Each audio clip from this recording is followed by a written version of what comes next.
this week's module on computer crime, digital forensics, and the future of investigation. Very excited to walk you through this. My background and experience as a computer forensics examiner in the digital forensics world is really a very personal one for me, and I've really enjoyed my time there, and it's certainly helped me understand and see the value of digital evidence, which, as in any case, but certainly in white collar cases, are very critical. And so this module, the short video, is going to talk about that and how that impacts white collar crime investigations and really any crime investigation.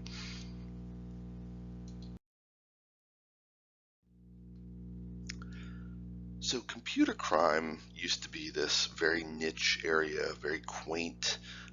It was hackers and, the 1980s, there were a lot of movies that were made about it, about kids, teenagers hacking into the Pentagon. Well, it really has changed, and probably in the last 10 years, it has really become kind of full circle. It is one of those things that is just absolutely prevalent every day. It is everyone in some way, shape, or form in the criminal sphere can have access to the tools, the dark web marketplaces that you've probably heard a lot about recently. All of these things have really changed the game for law enforcement, for investigation. And even things like in the civil realm, e-discovery, electronic discovery, it really has changed based on the development, the technology, and where things are. And of course, as society moves forward and things change, law enforcement, legislatures, and the courts are always behind. So whether it's the criminal aspect or the law, it is harder for law enforcement to keep up. And so what is good, though, is that this is a new age, and from a job perspective, this is where a lot of opportunities exist. So if you have even the smallest interest in this, or a technical background, or both, then it makes it a lot easier. There are a lot of cybersecurity jobs. There are a lot of cyber trainings now for students specifically. So I highly recommend looking into those. And if you have questions or this sparks some interest, feel free to reach out to me and we can discuss more. So I mentioned this a little earlier, but I want to get into it in a little bit more detail. D.B. Parker was the one who kind of originally created the computer crime classification. And so you basically have embezzlement or theft through computers or using computers, and that's pretty run-of-the-mill. Then, of course, you have the hacking, the intrusions of these computer networks, and then exfiltrations of the data. So think, we'll get into more of the economic espionage area, but this is more of the trying to take something down, defacing a website, things like that. And then, of course, malicious sabotage, that certainly includes that, viruses. Then you have, of course, the internet scams. So this is more of using the computer as a medium to conduct what are pretty much otherwise run-of-the-mill scams, trying to get money. And then, of course, you have personal intrusions, commercial espionage, national security theft, basically spying. So, but again, this is quite old. So we'll look at some more classifications here in a minute. But if it really, the bottom line is if it can be done, somebody will do it. Somebody will find a way to do it. They'll try really hard. They'll put a lot of resources at it, just because oftentimes they can. So let's kind of fast forward here. In 2018, the Department of Justice put together really one of the most remarkable landmark, I think, reports on cybercrime and where it's from. So this, to me, this really changes the course of Parker's classifications. So I think now this kind of is the way that this should be classified. So sophisticated cyber schemes really come down to these 5 areas, and you'll see they're very similar. But so the first is damage to computer systems. So this is a distributed denial of service attack where the internet is flooded with all these requests to go to a certain site, and the website can't handle that, and it comes down for a period of time. And then, of course, you have ransomware, which is where malware or viruses are loaded onto a person's computer, and they are essentially extorted by, hey, if you pay me, $500 worth of Bitcoin, then I can fix your, release your computer, and you can have your data back. The city of Baltimore has been attacked recently. The city of Atlanta, a number of hospitals, a number of other areas, high-profile areas have been basically extorted through this way. The second piece is theft of sensitive data or information. This could be where data is taken. So, for example, the Office of Personnel Management fell victim to a hack several years ago. It took all the investigative files, it took all of the personnel files, everything like that was gone. Obviously, you can have financial data, same thing, or the corporate or trade secrets, and this is another important area. The next grouping is what are called frauds or carding schemes. So we won't get into these too much right now because I have another slide on this, but for example, romance scams, setting up fake charities. So after a disaster or something, mass shooting or whatever it is, they come in and try to take advantage of people's sympathy and goodwill, and basically set up fake charities and process payments and then leave. And then there's the business email compromise scheme, which this is really interesting. So basically, in an email, a senior executive reaches out to a lower level person who has access to things like bank accounts and such, and basically directs them to wire a substantial amount of money and then provides the instructions on where it should go. And basically the idea is they're trying to take advantage of very fast moving business processes. And so, for example, one of them might say that from the CEO to the junior, accounts payable clerk, hey, I'm working on negotiating a major contract. I need, as part of this, we need $50,000 sent to this account in order to move this forward. It needs to be done within the next 2 hours, something like that. So it really kind of preys upon the authority and the swiftness of getting this money out. The fourth category is crimes involving personal privacy. We've seen this a lot lately, certainly with celebrities, but also with ordinary people. Swatting, where an individual will call a local police department and make a claim of a very, very egregious, dangerous crime, which then results in a SWAT team being dispatched unnecessarily. Things like that.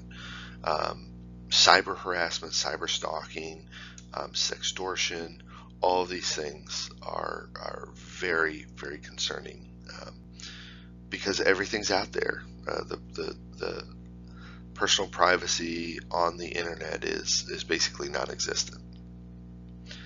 And then finally, the fifth crime is those involving a critical infrastructure. So we have seen servers attacked at hospitals, taking electronic medical records.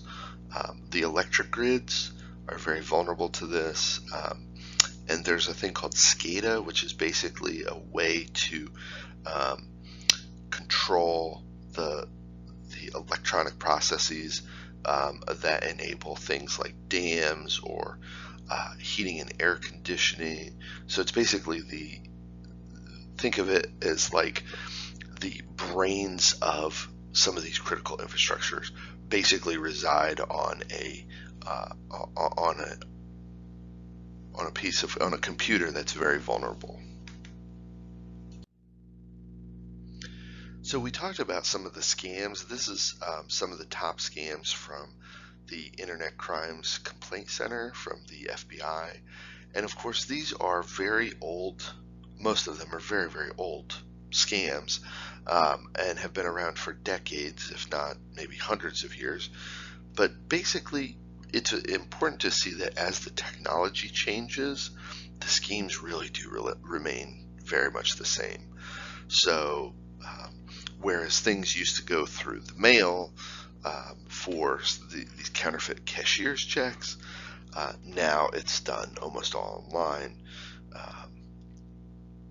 Debt elimination schemes, identity theft, all of these things, they are really, really disturbing.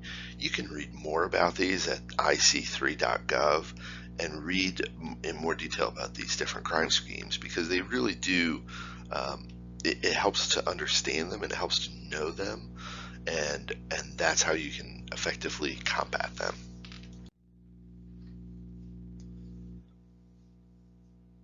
And again, this is from the National White Collar Crime Center and the International Association of Chiefs of Police.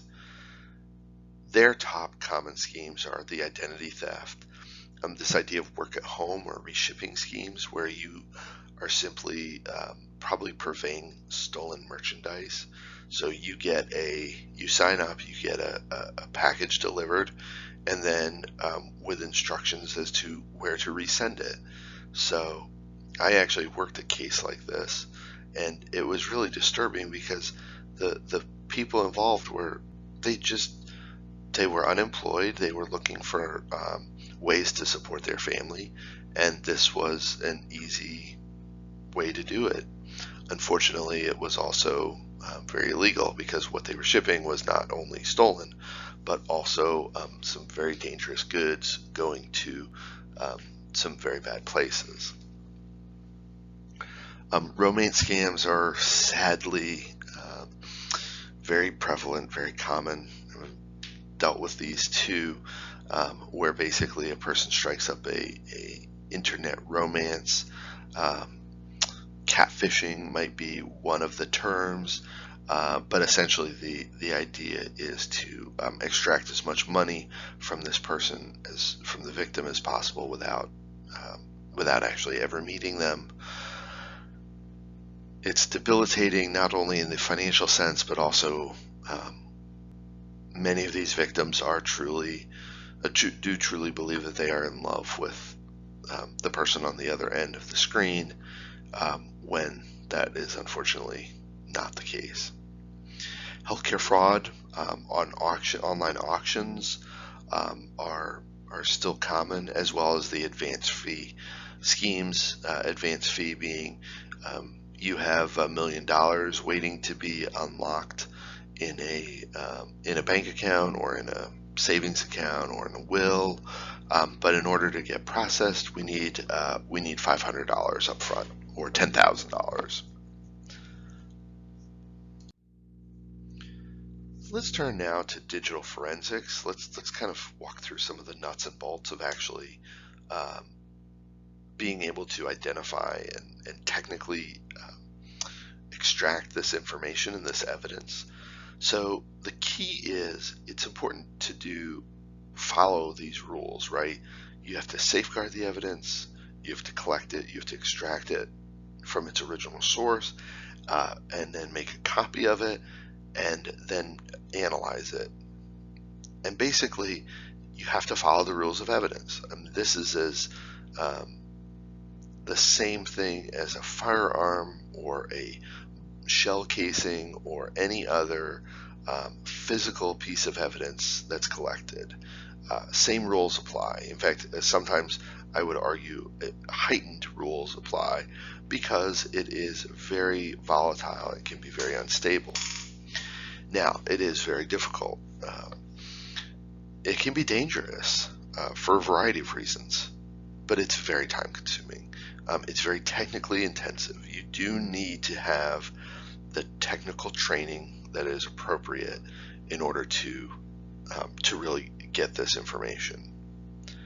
But that one piece of evidence may be the very last thing that seals the deal for a conviction, or conversely is exactly what's needed to show that this person didn't commit the crime, or that there is reasonable doubt. And it is a treasure trove, I have to say. Though the cases that I have worked are really, really important to show that there are so many different pieces of evidence, so many different ways to show either how a crime was done, or what the motive was, or how they planned it, things like that. So again, this is an example. So this is us at a search warrant. This is not me. This is my old partner, and he and I worked very well together. So this is us at a Russian establishment, and we are copying hard drives. We are mirroring them, and we use a write blocker. And you basically can see that there's a drive that is empty and a drive that is full, and you move the full drive to the empty drive with a read-only, what we call a write blocker. So it literally can only write to the open drive, and it is a bit-for-bit copy. It's a duplicate, and that is, again, we don't want people to touch things. We don't want them to be able to make any changes or delete evidence. So these are all important things. So we safeguard it, we extract it, and then of course once we usually get back to the lab, we'll analyze it. And it really is a lot of good data, a lot of very useful information. Of course, we have to document it. We have to testify to it. It is, just like anything else, a piece of evidence that goes into a case. So, for example, here, what was the process we used? What did we find? And what are the conclusions or the facts that those items contain? So some basic terms just to put it in context. So a forensic image is that bit-for-bit copy, which is literally every single 1 and 0 that is on that hard drive. There's also what's called a logical copy, which is more of the think of it as like copy and paste as opposed to bit for bit. Okay. Media, hard drives, CDs, DVDs, thumb drives, SD cards. And then acquisition is the process of actually making a forensic image using special software and hardware. And again, we use automated carving, which enables the examiner to review files according to their file signature, which I won't get into, but we also use keyword searches, and we look for, it's really important. There's only so much a computer can do. you really have to have human eyes on it, because that's what puts the case in context. That's where it shows you what it really means, when you can say, oh, that piece of evidence or that email links to this interview that we did, or something like that. So it's always very important. And of course, we look for things like email communications, internet search histories, photos and videos, but also business documents, banking information, and then context. We don't get too much into the the phones, the mobile devices, but it's the process is basically the same. And of course, now social networks, social media, open source internet investigations are critical. I'm going to be teaching a whole course on this in our graduate program. But think about it. In 2018, the Pew Research Center showed that 70% of the US population uses at least one form of social media. For the generation today, that's probably in the near, I would say, 90%, based on age, but also I think it will be so many more multiple accounts. So we do find things that people post online. And it's not just Facebook, Instagram, and Twitter, but it's also things like Reddit, or other discussion boards, or things like eBay, online marketplaces like Etsy. These are all great ways to examine conduct and examine, what happened. And of course, we have to be able to do the same thing that we were able to do with the hard drives, is that we have to identify, locate, safeguard, extract, and analyze. Now, it's a massive amount of information that's available these days, so we have to be very careful about how we do that. But of course, this article from The Guardian just shows you some of this is just ripe for the taking, and they're using Facebook Live to live stream burglaries or other criminal conduct. So again, much easier to find, but harder to deal with in many respects. Technology is really the way of the future, or some ways it's the way of right now. I think that having a career in investigations or white collar crime, or really any kind of law enforcement, is going to be predicated on having at least some basic form of technology education. And so everything we do now is online, or through our mobile devices, or through computers. And so that is critical to have that background and understanding, because if you miss it, it may be gone forever. If you don't do it correctly, it could be gone forever.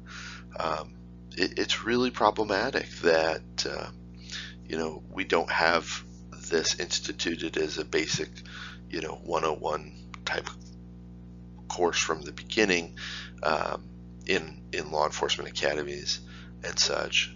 It's growing, but we're still light years behind. So I hope you've enjoyed this brief video about digital technology and forensics. This has been a really great class. I've really enjoyed our discussions, and I really look forward to hearing from you. This is really starting to be the end, but don't let up now. It's important to finish strong. I've seen too many people do really well throughout the bulk of the course, and then that last week or two they just kind of drop off a little bit, kind of slide into the last week, and that's just a bad idea, because that'll really hurt.